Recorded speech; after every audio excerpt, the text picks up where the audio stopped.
Ala jala dat mupo dadi akan ku ing nikah. Catch 'em all.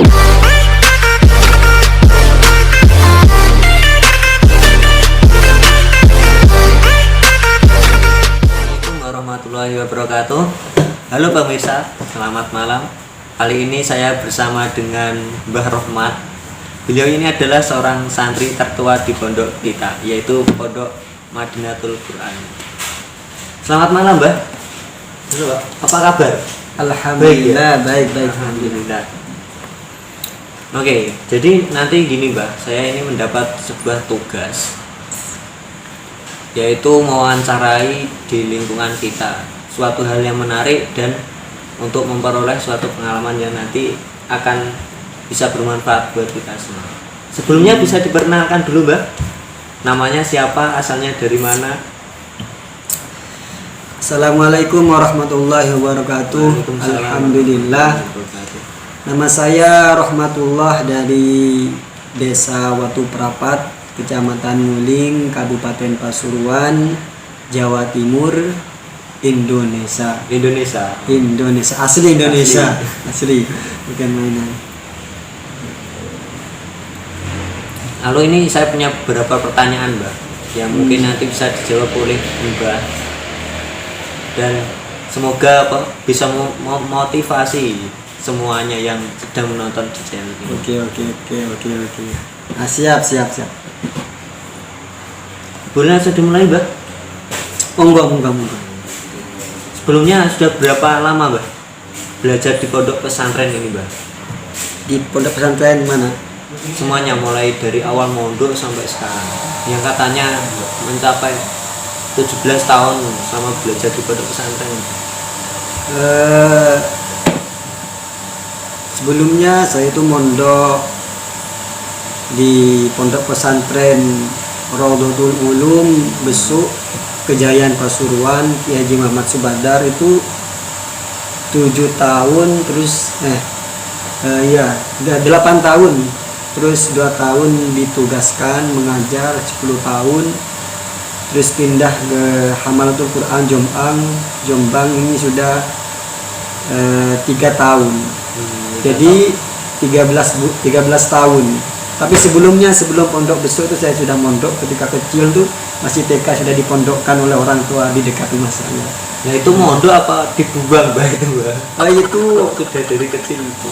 Itu dipondokkan plus dibuang mungkin masih kecil itu. Karena itu nangis saya di situ. Oke. Kira-kira itu selama 17 tahun itu sudah menguasai beberapa ilmu di dalam bidang pelajaran.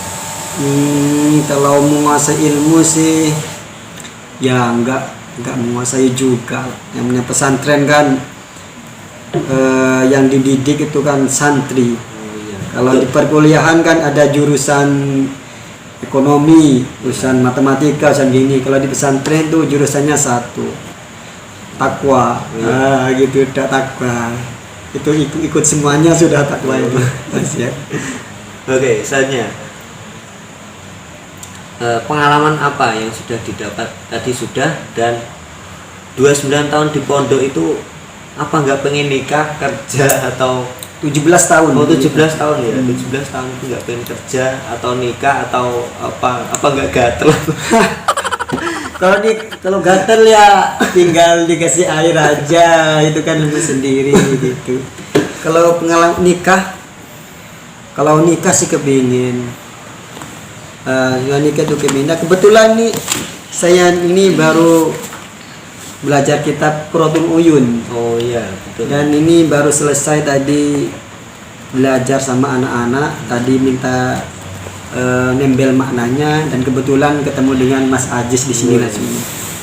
Kalau nikah itu kepingin lah, kan 25 sekarang kan 27 tahun saya kan, jadi kepingin. Tapi kepinginan saya nikah itu lebih kepingin lagi untuk menuntut ilmu.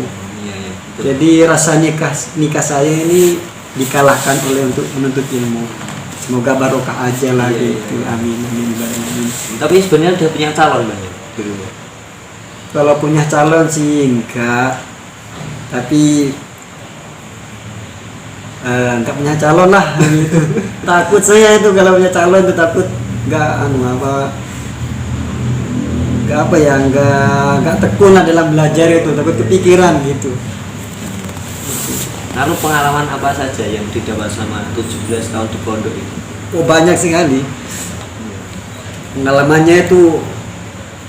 Pengalaman yang senang itu dengan santri-santri itu, kadang mokong gitu, mokong sering lewat sawah, terus bal-balan gitu. Wah, sampai saya itu dipukuli sini itu, wah, nangis saya ketika itu. Pengalaman senang saya itu, walaupun sedih itu senang menurut saya karena dengan teman-teman.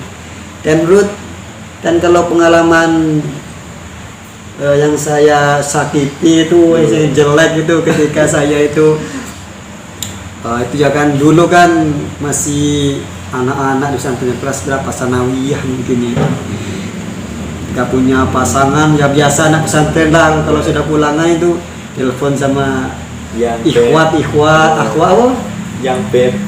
yang tapi nggak yang beb, nggak pernah ketemuan, tidak punya jalan. Ketika di pondok dia sudah bilang pada saya, akhwatnya itu bilangnya jangan menunggu saya lagi.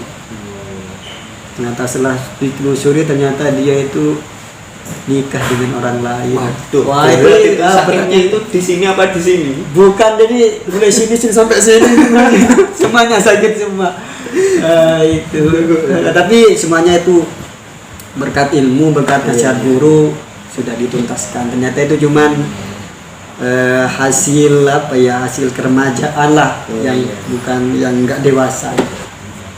Jadi selama ini juga masih mengajar di pondok pesantren, mengabdi dan lain sebagainya. Ya, pernah mengabdi di Madura 1 tahun, di Pasuruan sendiri 1 tahun, dan disuruh ngajar juga, tapi saya nggak mau karena saya mau menekuni Al-Quran dulu, menyelesaikan tasnif 30 juz. Ambillah cita-cita yang baik mungkin, amin. Lalu motivasi selama 17 tahun hidup di pesantren itu apa? Bisa kerasan, bisa enjoy dan menikmati. Motivasi saya itu satu, saya itu pengen alim, pengen menguasai semuanya walaupun nggak semuanya. Itu intinya. Kalau alim kan intinya ya kepada Allah kan gitu. Dan motivasi selanjutnya itu yang kedua, motivasi saya itu ketika orang tua saya bilang pada saya, nasihati saya, dan orang tua ibu saya itu rajin sholat tapi tidak bisa mengaji. Soalnya kan dulu kan mengaji cuma Yasin, tapi tajwidnya itu kurang pas lah gitu. Dan ayah saya itu gak bisa ngaji tapi sholat tekun. Ketika itu saya itu bersama beliau berdua itu bilang pada saya, "Nak, kamu itu harus mondok, karena ibu Sambiani sudah nggak bisa apa-apa dan ayah Sambiani tidak bisa apa-apa, maka kamu harus jadi apa-apa besok." Jadi saya dipondokkan ini sudah From zero to the hero. Nah, dari orang tua yang kecil menjadikan anak yang besar. Amin. Itu cita-cita orang tua saya. Bagus. Lalu Mbak, yang terakhir Mbak, satu kata mutiara buat kita semua penonton yang ada di sini untuk bagaimana kuat menjalani kehidupan itu. Satu kata mutiara bagi orang-orang umum lah gitu ya. Dan semuanya, dan satu mutiara khusus buat remaja-remaja.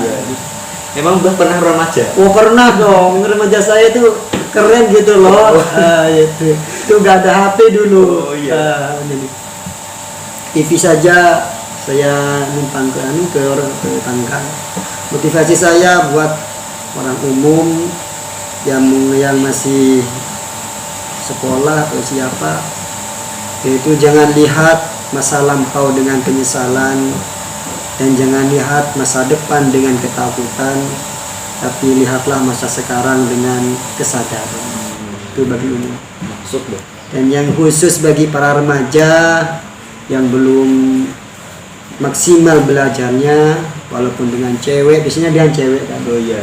Ingatlah, setetes air mata ibu lebih berharga daripada segelas air mata kekasih. Oke, itulah sebuah motivasi yang sedikit tapi nyelekit dan semoga bisa menyadarkan kita semua agar lebih serius dalam belajar. Oke, terima kasih Bah Oke. atas waktunya. Semoga Alhamdulillah. semua pengalamannya bisa ditiru oleh generasi sebelumnya, generasi setelahnya dan setelahnya lagi. Amin. Doa di doa. Oke. Semoga bahagia selalu ya, Mbak ya. Sehat Amin. selalu. Pasti bahagia. Kalau menuntut ilmu pasti bahagia Iya, lah. siap. Walaupun belum nikah lah. Oke, terima kasih. Saya pamit dulu. Assalamualaikum ya. Waalaikumsalam.